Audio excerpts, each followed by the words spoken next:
இந்த நோயாளி வந்து இங்கே இருக்கிற அந்த புற்றுநோய் சினாரியோவுக்கு ஒரு நல்ல ஒரு உதாரணம் அப்படின்னு சொன்னால், இந்த தமிழ்நாட்டில் பொறுத்த மட்டும், அது முக்கியமாக ஆண்களை பொறுத்த மட்டும், இந்த வாய் சார்ந்த புற்றுநோய் ரொம்ப அதிகமாக காணப்படுகிறது. இதுக்கு பல காரணங்கள் இருக்குது. புகையில் இருக்குது, மதுபானம் இருக்குது, சுகாதாரமின்மை இருக்குது, ஒரு விதமான வைரஸ் தீமை இருக்குது, பல காரணங்கள் இருக்குது. அப்போ வாயில் பல இடங்களில் புற்றுநோய் வரலாம். நாம் இன்னைக்கு பேச போகிற நோயாளிக்கு வந்து நாட்டில் வந்து மட்டும் இல்லாமல் அது சொல்றமாக அவர் வந்து அந்த ஒரு முற்றின நிலையிலலாம் அவர் வந்து ஒரு மருத்துவ உதவியை நாடி இருக்கிறார். ஆரம்ப கட்டத்திலே வந்திருந்தால் இன்னும் சுலபமாக அவருக்கு சிகிச்சை அளிக்கப்பட்டிருக்கலாம். ஆனால் அதை வளர விட்டு ஒரு உங்களுக்கெல்லாம் நாக்கு எந்த ஒரு அளவுன்னு உங்களுக்கு தெரியும். அவருடைய கட்டி மட்டுமே நாக்கில் 1.5 இன்ச்சு மேலே இருந்தது அப்படின்னா பார்த்துக்கணும் அது எவ்வளோ பெரிய கட்டியாக இருக்கும்ட்டு. அதனால் ஆரம்பத்தில் வந்து அது அறுவை சிகிச்சை செய்யக்கூடிய நிலையிலே இல்லை. அப்போ ஏற்கனவே சொன்ன மாதிரி இந்த மற்ற ஸ்பெஷாலிட்டிலாம் வந்து எப்படின்னா, நீங்கள் ஒரு கேஸ்ட்ரோஎன்ட்ராலஜிஸ்டோ ஒரு கார்டியாலஜிஸ்டோ போனீங்கன்னா அவருக்கு ஒரு தனிநபராகவே ஒரு நோயாளியை ட்ரீட் பண்ண முடியும். ஆனால் புற்றுநோய் அப்படி கிடையாது. ஒவ்வொரு நோயாளிக்கும் பல விதமான ஒரு ஸ்பெஷாலிட்டியிலேருந்து மருத்துவர்கள் தேவைப்படுகிறார்கள். இந்த நோயாளி அதுக்கு சிறந்த உதாரணம். இப்போ மருத்துவ உதவி அவருக்கு தேவைப்பட்டிருக்குது, அறுவை சிகிச்சை தேவைப்பட்டிருக்குது, கதிர்வீச்சு தேவைப்பட்டிருக்குது. அறுவை சிகிச்சையிலே வந்து புற்றுநோய் அறுவை சிகிச்சை நிபுணர், இந்த பிளாஸ்டிக் சர்ஜன் சொல்கிற நிபுணர் எல்லாரும் தேவைப்பட்டிருக்கு.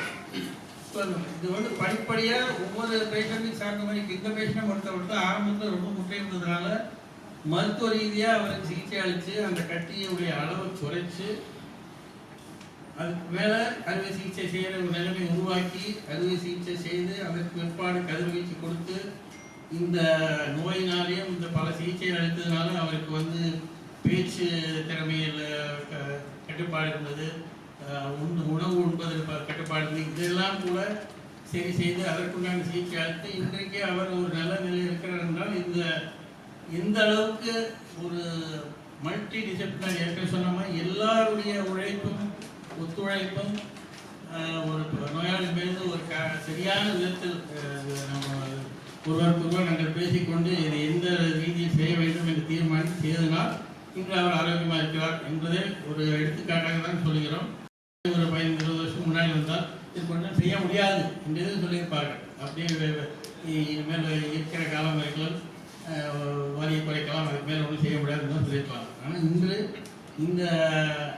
இது போன்ற முற்றின ஒரு புற்றுநோயை கூட பல நிபுணர்கள் சேர்வதால் சிகிச்சை அளிக்க முடியக்கூடியது என்பதற்கு உதாரணமாக இந்த வேலை செய்கிறார். நன்றி. இந்த பேஷண்ட் ஒரு 40களில் இருக்கக்கூடிய ஒரு டிப்பிக்கலான பேஷண்ட். இன்னைக்கு நம்ம வாய் மற்றும் தொண்டை புற்றுநோய் பார்த்தாச்சுன்னா புகையிலை பயன்படுத்துறதுனால வருது. ஆனால் ஏன் இந்த அளவுக்கு முற்றின சூழலில் வர்றாங்க? வலி இல்லாத ஒரு பிரச்சனை. ஸோ இந்த விஷயம் பாக்கு புகையிலை எந்த ரூபத்தில் பயன்படுத்துறவங்களுக்குமே கூட சொல்ல வேண்டிய விஷயம். ஆரம்பத்திலே வந்து இந்த பழக்கத்தை விட்டுடலாம். இல்லையானால் அட்லீஸ்ட் மருத்துவ சிகிச்சை அப்பப்போ வந்து செக்அப்ஸ் வந்து அவங்க பண்ணிக்கிட்டு இருக்கணும். அண்ட் ரொம்ப சந்தேகத்தோடவே இது பார்க்கணும். வாய் என்பது வந்து ரொம்ப ஒன்றும் காம்ப்ளெக்ஸ் ரீஜன் கிடையாது. டெய்லி பல் துலக்கும் போது எல்லாருக்குமே அணுகக்கூடிய விஷயம். வாயை திறந்தா உள்ள பார்க்க முடியும், அவங்களே கண்ணாடியில் பார்க்க முடியும் பேஷண்ட்ஸ் பொறுத்த வரைக்கும். ஸோ ஏன் இந்த மாதிரி ஒரு மூன்றாவது காமனான புற்றுநோய் அந்த ஆண்களில் புற்றுநோய் இறப்புக்கு ஒரு முக்கியமான காரணமாக வாய் புற்றுநோய் இன்னும் இருந்துட்டு இருக்குது. ஸோ இந்த சூழ்நிலை ஆரம்ப நிலையில் இருந்தாச்சுன்னா அவங்களுக்கு புகையிலை தடுப்பு அப்படின்றது தான் ஐடியல் கோல். அதுக்கு இந்த புகையிலை டொபாக்கோ செசேஷன் கிளினிக் இருக்குது. அதுலேயே வந்து இது ஒரு நோய். புகையிலை பயன்படுத்துறதே ஒரு நோய். எப்படி கேன்சர்ல இருந்து நம்ம ஃபைட் பண்ணணும், புகையிலை பயன்படுத்துறதும் ஒரு நோய். அதையும் நம்ம வந்து இங்கே அதுக்கான வசதி, அதுக்கான பிரத்யோக ஒரு கிளினிக் நாங்கள் வச்சிருக்கிறோம். ஸோ அதுவும் ஒரு மருத்துவ உதவி மேற்பார்வையில் நம்ம அதை வந்து அவங்களுக்கு உதவி செய்யலாம். அடுத்தது ஆரம்ப நிலையில் வந்தாச்சுன்னா தழும்பு இல்லாமல், ஏன்னா ஒரு ஸ்டிக்மா ஒரு புற்றுநோய் அப்படின்னு சொன்னாலே அதுலேருந்து மீண்டு வெளியே வந்தாலுமே கூட ஒரு சமூகம் அவங்களை எப்படி ஒன்று பார்க்கும் அப்படின்றது, எப்படி அவங்க பேக் டு ஒரு பயனுள்ள மெம்பராக அவங்க ஃபேமிலிக்கும் சரி யாருக்கும் ஒரு பாரமாக இல்லாமல் மீனிங்ஃபுல்லாக அவங்க கான்ட்ரிபியூட் பண்ணுற லெவலுக்கு வரணும். இந்த பேஷண்ட்டை நம்ம ரிலீஸ் பண்ணுற லெவலுக்கு இருக்கிற காரணம் அதுதான். நாக்கு போச்சதுன்னா என்ன ஆகும்? பேஸ்டே இருக்காது, மூச்சு இருக்காது, ஒரு டியூப் வச்சிருப்பாங்க, சாப்பிட்றதுக்கு சிரமம். அப்படியெல்லாம் இல்லாமல் அவரை வந்து இன்னும் அவரை வந்து மீனிங்ஃபுல்லாக கம்யூனிகேட் பண்ணக்கூடிய அளவுக்கு அவரை வந்து மீண்டு வந்திருக்கிறார். நாக்கு இல்லாத பொழுதும் கூட அறுவை சிகிச்சையின் மூலமாக அவரால் பேச முடிகிறது என்பதுதான் வந்து இதில் நம்ம ஹைலைட் பண்ண வேண்டிய விஷயம். இதில் சம்பந்தப்பட்ட அத்தனை மருத்துவ நிபுணர்களுடைய பங்களிப்பும் இதில் இருக்குது. பிரச்சனை இல்லாமல் தழும்பில்லாமல் இன்றைக்கு அதை சரி செய்யலாமா? நவீன ரொபாட்டிக் இல்லை நுண்துளை அறுவை சிகிச்சை மூலமாக கழுத்தை கூட தழும்பில்லாமல் செய்யலாமா அப்படின்னு இன்றைக்கு யோசிக்கக்கூடிய ஒரு காலகட்டத்தில் இருக்கிறோம். நாம ஆரம்ப காலகட்டத்தில் வந்தால் தழும்பில்லாமல் அறுவை சிகிச்சை செய்யக்கூடிய வசதிகளும் இங்கே தனியாக பிரத்யேகமாக இருக்குது. மிக முற்றிய சூழலில் வந்தாச்சுன்னா மருத்துவ நிபுணர்களோட புற்றுநோயியல் கதிரியக்க சிகிச்சை அப்புறம் நியூக்ளியர் மெடிசன் எல்லா ஃபெசிலிட்டிஸும் ஒருங்கே இருக்கக்கூடிய ஒரு மருத்துவ நிலையமாக நம்மளுடைய இருக்குது. ஸோ அண்ட் எல்லா டாக்டர்ஸும் ஒன்றோடு ஒன்று இணைந்து ஒரே யூனிட்டாக செயல்படக்கூடிய ஒரு தன்மை வந்து ஒரு தனித்துவம். பேருக்கு நம்ம சொல்லலாம் எல்லா ஃபெசிலிட்டிஸும் இருக்குது அப்படின்றது, ஆனால் அதை தாண்டி அது உண்மையிலே எல்லாமே இருக்குது, ஒரு யுனைட்டடாக இருக்குது அப்படின்றது எம்ஜிஎம்னுடைய ஒரு தனித்தன்மை. இந்த பேஷண்ட் ஒரு டிபிக்கல் எக்ஸாம்பிள். இதுதான் நான் ஃபர்ஸ்ட் தேங்க்ஸ் சொல்லணும். ஏன் அப்படின்னா இந்த பேஷண்ட் வரும்போதே சார் சொன்ன மாதிரி ரொம்ப முற்றி நிலையில் இருக்காரு. நிறைய ஹாஸ்பிட்டல் போயிட்டாரு, அவர் பெங்களூர் நிறைய இடத்துக்கு போயிருக்காரு, சென்னையிலையும் ஒரு 2-3 இடத்துக்கு போயிட்டு முடியாது, நீங்கள் ஜஸ்ட் ஒரு கீமோ மட்டும் எடுத்துக்கோங்க அப்படின்னு சொல்லி தான் சார் காமிச்சிருக்காங்க பேஷண்ட்டை. ஸோ சார் பார்த்துட்டு அப்புறமா எனக்கு காமிச்சாரு. ஸோ அது பேஷண்ட் வந்து நம்ம ஒரு டாக்டர் பேஷண்ட் ரிலேஷன்ஷிப் ட்ரஸ்ட்னு ஒன்று வேணும். நம்ம ஒரு பேஷண்ட்டுக்கு சொல்கிறோம் அப்படின்னா அந்த பேஷண்ட் அது முழுமையை ஏற்றுக்கிட்டார். நீங்கள் ஃபஸ்ட்டு கீமோ பண்ணணும், அடுத்தது ஆப்ரேஷன் பண்ணணும், அதுக்கப்புறம் ரேடியேஷன் பண்ணணும், பிளாஸ்டிக் சர்ஜரி நடக்கும், இப்படிலாம் நம்ம சொன்னோம்னா பேஷண்ட் இவ்வளோ பண்ணணுமா, இதெல்லாம் நம்மளால முடியுமா, அது பண்ணணுமா அப்படின்னு ஒரு சந்தேகம் வரும். ஆனால் அந்த பேஷண்ட் வந்து he trusted on us. First அந்த நம்பிக்கை நம்மளுக்கு, சார் நீங்கள் பண்ணுங்கள் சார், பிரச்சனை இல்லை சார், நான் அதுக்கு ஒத்துழைக்கிறேன். இதுதான் ஒரு கேன்சர் பேஷண்ட் பண்ண வேண்டிய ஒரு செயல். ஒரு டாக்டர் கிட்ட நீங்கள் ஒரு கேன்சர் பேஷண்ட் போகிறாருன்னா டாக்டர் என்ன சொல்கிறாரோ அதை நம்ம முழுமையாக ஏற்றுக்கிட்டு நம்ம பண்ணால் நல்லது. ஆக்சுவலாக ஒரு சொன்ன மாதிரி 30-40 இயர்ஸில் தான் உங்கள் லைஃபே சம்டைம்ஸ் ஸ்டார்ட் ஆகும். அவருக்கு 2 பசங்க இருக்காங்க சார், 5 வயசில் ஒரு பொண்ணு, 2 வயசில் ஒரு பையன் இருக்கான் சார், என்ன சார் பண்ணுறது அப்படி ரொம்ப தேவர் எமோஷனலி வெரி இது. அந்த டியூமரும் பார்த்தீங்கன்னா ஸ்கேனில் வந்து ஃபஸ்ட்டு பார்த்த உடனே உங்களுக்கு வந்து என்ன பண்ணுறதே தெரியல, இவ்வளோ பெருசாக இருக்குது, எப்படி எடுக்க முடியும் அப்படின்னு தான் தோணும். எந்த டாக்டர் பார்த்தாலுமே வந்து ரொம்ப ரேர்லி கன்சல்ட், பிகாஸ் இந்த ஹையாய்ட் போன் வரைக்கும் அந்த ரீச் ஆகிடுச்சு, தொண்டைக்குழி வரைக்கும், நாக்கு கேன்சர் கீழே வரைக்கும் போயிடுச்சு அப்படின்னாலே ரொம்ப அட்வான்ஸ் ஸ்டேஜ் அப்படின்னு சொல்லுவோம். அது வந்து பேஷண்ட்டை காப்பாற்றுறது ப்ளஸ் மைனஸ் தான், கஷ்டம் அப்படின்னு சொல்லுவோம். பட் பேஷண்ட்டோட ஒத்துழைப்பு இருந்தது, ஃபேமிலியோட ஒத்துழைப்பு ரொம்ப இருந்தது. அவங்க வந்து நம்ம டாக்டர் சொல்கிறத கேட்டாங்க, நீங்கள் கீமோ முடிச்சுட்டு வாங்க நம்ம பார்க்கலான்னு சொல்லும்போது சரி சார் நான் கீமோ எடுத்துக்கிறேன் அப்படின்னு சொல்லிட்டு அவங்க அதை கரெக்டாக ஃபாலோ பண்ணாங்க. இவருக்கு நாக்கை மட்டும் எடுக்கல, நாக்கு எடுத்துட்டோம், ஃப்ளோர் ஆஃப் தி மவுத் அப்படின்னு சொல்லுவோம். ஃப்ளோர் ஆஃப் தி மவுத்தை கம்ப்ளீட்டாக எடுத்தாச்சு. அதுக்கப்புறம் அதுக்கு கீழே ஒரு எலும்பு இருக்கும், அதுதான் வந்து இந்த தொண்டையையும் வாயையும் இணைக்கிற எலும்பு, ஹையாய்ட் போன் சொல்லுவோம், அதையுமே எடுத்தாச்சு. ஸோ பேஷண்ட்டுக்கு வந்து நம்ம என்ன சொன்னோம்னா, நீங்கள் வந்துட்டு ஒரு 6 மாதத்துக்காவது குறைஞ்சது உங்களுக்கு வந்து வயிற்றில் ஒரு டியூப் போட்டோம், அது வழியாக தான் உணவு எடுத்துக்க முடியும் அப்படின்னு சொல்லியிருந்தோம். வயிற்றில் டியூப்பும் போட்டோம், அது வழியாக உணவு கொடுத்தோம். அப்புறம் தொண்டையில் ஒரு டியூப், ட்ரக்கியோஸ்டமின்னு சொல்லுவோம். ஏன்னா முழு நாக்கு எடுத்ததுக்கப்புறம் மூச்சு விடுறது கொஞ்சம் கஷ்டமாக இருக்கும், பேஷண்ட் ட்ரக்கியோஸ்டமி போட்டணும். அதுவும் நான் வந்து என்ன சொல்லியிருந்தேன்னா ஒரு 2 months வரைக்கும் உங்களுக்கு வந்து ட்ரக்கியோஸ்டமி டியூப் இருக்கும் மினிமம் அப்படின்னு சொல்லியிருந்தேன். பட் பேஷண்ட்டோட confidence and trust has help him. நாங்கள் இந்த ட்ரக்கியோஸ்டமி டியூபை 8th day எடுத்தாச்சு, 8வது நாளே எடுத்துட்டோம். இந்த வயிற்றில் இருக்கிற டியூபை 2 மாதத்தில் எடுத்தாச்சு. இப்போ பேஷண்ட் வந்து ஃபுல் அண்ட் ஃபுல் வாயோடைய சாப்பிட்றாரு, ஃபுல் அண்ட் ஃபுல் எந்த ஒரு இதுவுமே கிடையாது, நல்லா புரிஞ்சிக்கிற அளவுக்கு பேச ஆரம்பிச்சிட்டார். நாக்கு இல்லை ஆனால் புரிஞ்சிக்கிற அளவு பேச ஆரம்பிச்சிட்டாரு. இந்த மாதிரி சர்ஜரி வந்து ஒரு ஸ்பெஷாலிட்டியால் பண்ண முடியுமா அப்படின்னு பண்ண முடியாது. ஃபஸ்ட்டு கீமோ கொடுத்து நம்ம குறைச்சிருக்கு, அது பெஸ்ட்டு இது வேலையை செஞ்சது டாக்டர் ராஜா சார், அவருக்கு என்னோட நன்றி. அதுக்கப்புறம் நம்ம சர்ஜரி பண்ணோம். சர்ஜரி பண்ணுறது பெருசு கிடையாது, இன்றைக்கி நான் சொல்கிறேன், சர்ஜரி பண்ணுறது பெருசு கிடையாது, நாங்கள் ஃபுல்லாக அந்த கேன்சர் எடுத்துருந்தோம். அதுக்கப்புறம் வந்து பிளாஸ்டிக் சர்ஜரி ஒர்க். பிளாஸ்டிக் சர்ஜரினா ஃப்ரீ ஃப்ளாப்ஸ்னு சொல்லுவோம். நம்ம உடம்புலேருந்து ஒரு பார்ட்டை எடுத்து நியோ டங், புது டங் மாதிரி அந்த இடத்துல வச்சு அது ப்ராப்பராக அந்த ஷேப் கொண்டு வந்து அதை தைச்சு அதுக்கப்புறம் அதுக்கு ஒரு வடிவம் கொடுக்கணும். ஒரு பார்ட்டை ஃபுல்லாக எடுத்துட்டு அதை ரீகன்ஸ்ட்ரக்ட் பண்ணுறது ரொம்ப கஷ்டம், எடுக்கிறது ரொம்ப ஈஸி. ரீகன்ஸ்ட்ரக்ட் பண்ணது doctor Sivakumar plastic surgeon is the best work பண்ணியிருக்காரு இந்த பேஷண்ட்டை. பண்ணதுக்கப்புறம் விட்டுட்டோமா இல்லை, அதுக்கப்புறம் ரேடியேஷன் தெரப்பி கொடுத்தோம். இப்போ பேஷண்ட் நார்மலாக அவரோட வேலைக்கு போக ஆரம்பிச்சிட்டாரு, நடக்கிறாரு, சாப்பிட்றாரு, யாரோட உதவியும் கிடையாது. ஸோ இந்த ஒரு இதுக்கு காரணம் என்ன அப்படின்னா, அவர் வந்து என்ன சொன்னார் என்கிட்ட, சார் நான் வந்து 20 yearsலேருந்து I am smoking, and chewing tobacco அப்படின்னு சொன்னார். அதாவது காலேஜ் டேஸ்லேருந்து அப்படின்னு என்கிட்ட சொன்னார். யூஸ்வலாக காலேஜ் நம்ம போகிறது வந்து 17 to 21 போவோம். காலேஜ் டேஸ்லேருந்தே அவர் வந்து he started due to peer pressure தான் மெயின். காமன் சொசைட்டியில் ஒரு பெரிய பிரச்சனை என்னென்னா, வாடா மச்சான் நம்ம போய் கம் அடிக்கலாம் பண்ணலாம், சும்மா ஒரு நாள் தானே 2 நாள் தானே, பார்ட்டி சாட்டர்டே நைட்னா பார்ட்டி, அங்கே போகிறது இங்கே போகிறது, நம்ம அங்கே போகிறோம் அப்படின்னு நம்ம அதை ஆரம்பிக்கும் போது லைட்டாக ஆரம்பிச்சிடும். ஆனால் அந்த ஒரு பழக்கம் நம்ம மேலே தொத்திக்கிச்சு அப்படின்னா அது இவ்வளோ பெரிய நோய் வந்ததுக்கு அப்புறம் தான் அந்த பழக்கத்துலேருந்து விடுபட்டிருக்காரு. அது உங்களுக்கு புரியுங்க. அது ஒரு சின்ன வயசுலேயே 35 to 40 வயசுக்குள்ள அப்போ தான் நம்ம லைஃபே ஸ்டார்ட் பண்ணுறோம். அப்போவே வந்து ஸ்டேஜ் 4 கேன்சர் அப்படின்னு சொல்லிட்டாங்க, ஒன்றால் ஒன்றும் பண்ண முடியாதுன்னு சொல்லிட்டாங்கன்னா நம்ம லைஃபே தலைகீழ மாறிடும். நம்மளை சுற்றி நிறைய பேர் இருப்பாங்க, நமக்கு ஒரு ஃபேமிலி இருக்கும், லைஃபே தலைகீழ மாறிடும்.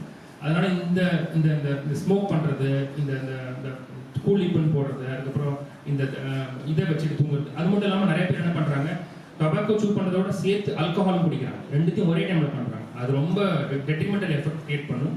அது வந்து நாக்கு புற்றுநோய் மட்டும் இல்லை, entire upper aero digestive tract அப்படின்னு சொல்லுவோம். நாக்கு, உணவு குழாய், வயிறு எல்லா இடத்துலையும் கேன்சர் வர்றதுக்கான வாய்ப்புகள் ரொம்ப ரொம்ப அதிகமாகிடும். ஸோ அது வந்து நம்ம வந்து ஒரு அவேர்னஸ் எவ்வளோ கிரியேட் பண்ணாலும் அந்த awareness should start from schools அப்படின்னு சொல்லுவோம். நிறைய ஸ்கூலுக்குலாம் நம்ம போகிறோம், போயிட்டு அவங்களுக்கு இந்த ஸ்டூடெண்ட்ஸ் 8th படிக்கிற ஸ்டூடெண்ட்ஸ் 10th படிக்கிற ஸ்டூடெண்ட்ஸ்க்குலாம் அவேர்னஸ் கிடையாது. ஏன்னா இப்போ 35 வயசுல போய் ஒருத்தரை புது பழக்கத்தை நீங்கள் அடிமையாக்க முடியாது.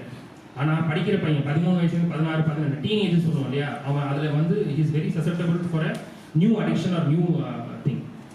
ஸோ அந்த ஏஜில் நம்ம அதை வந்து சென்சிட்டைஸ் பண்ணி அவங்களுக்கு அதை புரிய வச்சு இந்த மாதிரி சில எக்ஸாம்பிள்ஸ் காமிச்சு நம்ம வந்து புரிய வச்சாதான் அவங்களும் புரிஞ்சுப்பாங்க.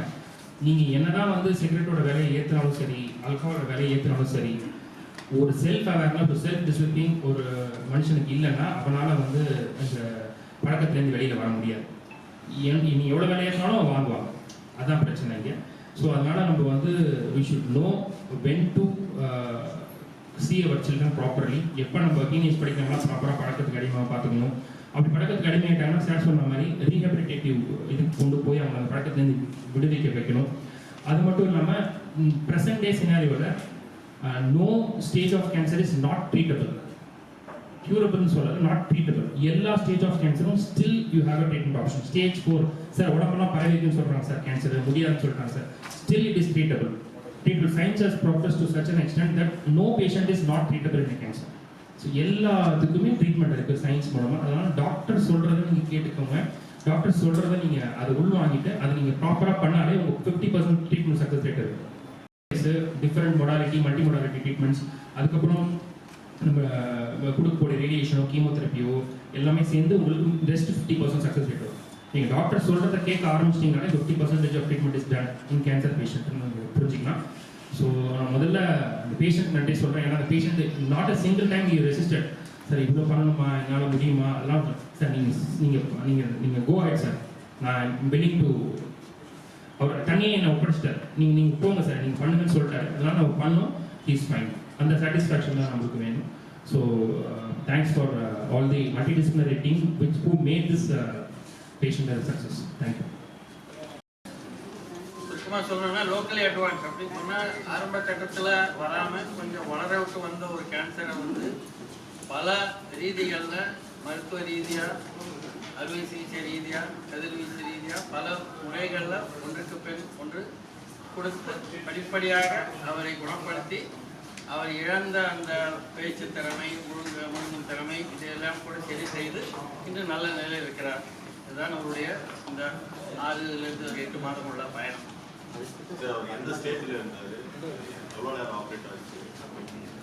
அவர் இருந்த ஸ்டேஜ் வந்து T4 சொல்லுவோம், T4 டன் சொல்லுவோம், வித் இன்வால்மெண்ட் ஆஃப் தயாய்ட் போன், வித் N2 நோட்ஸ் சொல்லுவோம், மல்டிபிள் நோட்ஸ், பக்கத்தில் நெருக்கட்டிலாம் வந்து கொஞ்சம் பரவி இருக்கும், N2 நோட்ஸ், அண்ட் M0னா வந்து மெட்டாசிஸில் தூர இடங்களுக்கு பரவலை அப்படிங்கிறது. ஆப்ரேஷன் டைம் வந்து முதல்ல கீமோ கொடுத்து அசஸ் பண்ணோம், நல்லா ஓரளவு குறைஞ்சிருந்து. Operation time 6 hours 6 to 7 hours ஆச்சு.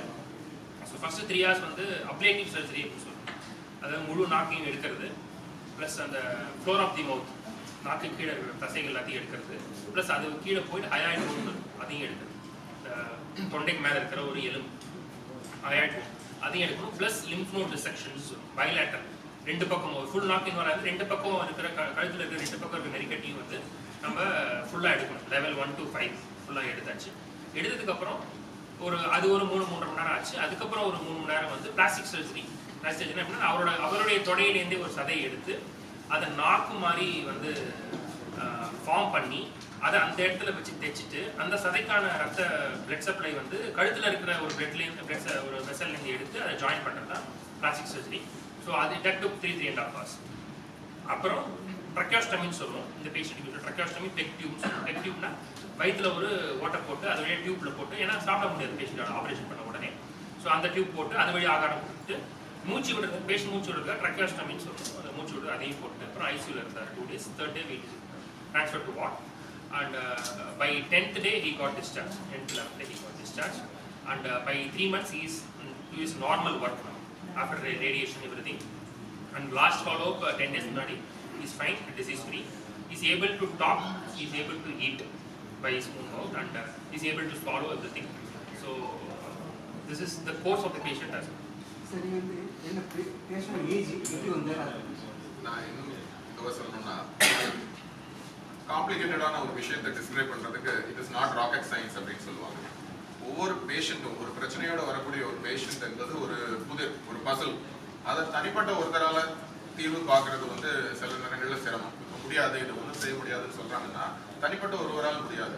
ஆனால் தேர்ந்த வல்லுநர்கள், பயிற்சி பெற்றவர்கள் சேர்ந்து அதை செய்யும் பொழுது, ஒரு வேலையை செய்யும் பொழுது, இப்போ எப்படி இஸ்ரோ ஒரு ராக்கெட் பண்ணுறாங்களோ அதுக்கு பின்னாடி ஒரு பிளானிங் இருக்கும், இயர்ஸ் ஆஃப் டெடிகேஷன் இருக்கும், ப்ராக்டிஸ் அண்ட் எக்ஸிக்யூஷன்.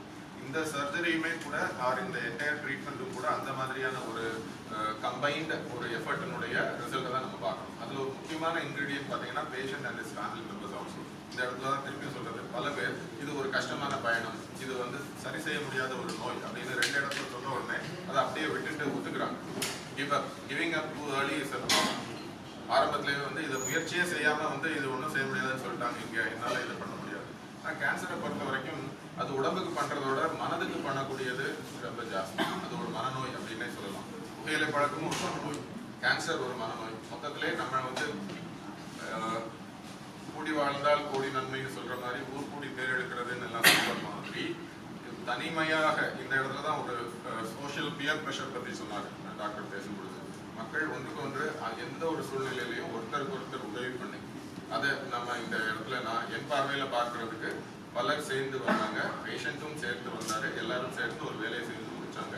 அதனால ஒரு நல்ல அவுட்கம் நம்மளால. பேஷண்ட்டுக்கு எதனால் அந்த கேன்சர் உண்டாகிச்சு, அது அவேர்னஸ் எடுத்துக்கணும், மக்கள் என்ன பண்ணணும்? புகையிலையும் ஆல்கஹாலும் உடல் பருமன் இந்த 3ஐயும் நம்ம கிட்டத்தட்ட எடுத்துட்டோம்னா நாட்டில் 80% நோய்கள் இல்லை. ஸோ எப்படி வாழணும், இதை லைஃப் ஸ்டைல் டிசீஸ் அப்படின்னு ஒரே வார்த்தையில் சொல்கிறோம். நோய் எதனால வருது அப்படின்னா லைஃப் ஸ்டைல், நம்மளுடைய வாழ்க்கை முறையை சீரமைத்து கொண்டால். ஒரு நிமிஷத்தில் அதை எப்படி சீரமைக்கிறதுன்னு சொல்றதுக்கு இல்லை, அது ஒவ்வொருத்தரும் வந்து யோசிக்க வேண்டியது. கேன் ஐ கெட் பெட்டர், இன்றைக்கு இருப்பதை விட நான் வந்து எப்படி நன்றாக இருக்கணும். ஒவ்வொரு மனிதனுடைய ஆசையும் அதுதான், என்னன்னா நம்ம நல்லா இருக்கணும் அப்படின்றது. ஆனால் எது நல்லது அப்படின்னு தேர்ந்தெடுக்கக்கூடியது வந்து வாழ்க்கை சூழ்நிலைகளாலையும் நம்ம கூட இருக்கிறவர்களாலையும் அமையுது. அந்த மாதிரியான ஒரு நல்ல வாழ்வியல் சூழலை அமைக்கிறது வந்து இன்றைய தலைமுறையினருடைய பொறுப்பு, ஒரு குடும்பத்தின் பொறுப்பு, ஒரு சமுதாயத்தின் பொறுப்பு அப்படின்னு.